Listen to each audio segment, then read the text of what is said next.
வணக்கம். புதுக்குறள் ராமமூர்த்தியாகிய நான் சில புது குறள்களை இயற்றியுள்ளேன். அதில் இப்பொழுது ஒரு குறளை உங்களோடு பகிர்ந்து கொள்ள விரும்புகின்றேன்.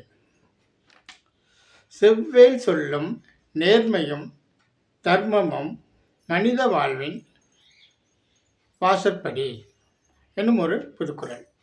அதாவது செவ்வேள் சொல்லும் நேர்மையும் தர்மமும் மனித வாழ்வின் வாசற்படி.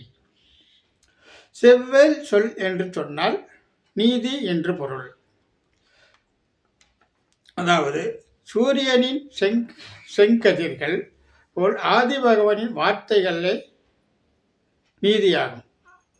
வார்த்தைகள் போன்றது, ஆதி பகவனுடைய வார்த்தைகள் போன்றது. இந்த நீதி எப்படி என்று சொன்னால் சூரியனின் செங்கதிர்கள் போல் ஆதி பகவானின் வார்த்தைகள் தான் நீதிகள் என்பதை நாம் மனதில் கொள்ள வேண்டும்.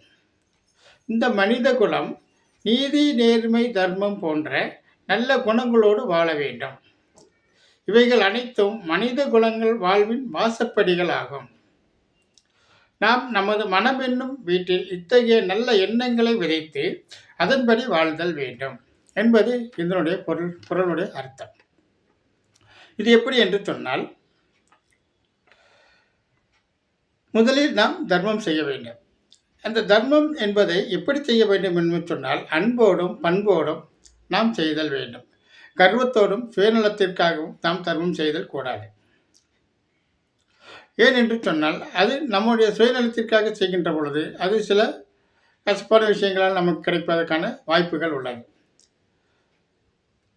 இந்த தர்மம் என்பது நம்மை நற்கதி அடைய வைப்பதற்காக செய்யக்கூடிய ஒரு செயல். இந்த தர்மத்தை நீங்கள் நேர்மையோடும் செய்கின்ற பொழுது அந்த தர்மமானது உங்களை நேர்மையான பாதைக்கு அழைத்துச் செல்லும். அவ்வாறு நேர்மையோடு நீங்கள் செயல்பாடு செய்கின்ற போது, நேர்மையாக நடந்து கொள்கின்ற பொழுது நீதி தவறாமல் இருப்பதற்குண்டான ஆற்றலும் அறிவும் உங்களுக்கு கிடைக்கப்பெறும். அவ்வாறு நீங்கள் நீதி தவறாமல் வாழுகின்ற வேண்டும் என்கின்ற எண்ணத்தோடு இருக்கின்ற பொழுது நீங்கள் நன்கு வாழ்வீர்கள். அப்படி வாழ்கின்ற பொழுது பிறர், அதாவது ஒரு காவல்துறையோ நீதித்துறையோ ஏதேனும் ஒரு தவறுகள் குறித்து நம்மை கேள்வி கேட்பதற்கு இடமில்லை என்பதை நீங்கள் நன்கு புரிந்து கொள்ள வேண்டும்.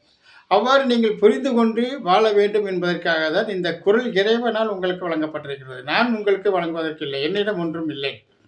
அதனால் இந்த குறள் என்பது மனிதனும் நீதி நேர்மை தவறாமல் அன்போடும் வாழ வேண்டும் என்பதற்காக இறைவனை இதை சொல்லியிருக்கிறார் என்பதாக நீங்கள் கருதி கொள்ள வேண்டும்.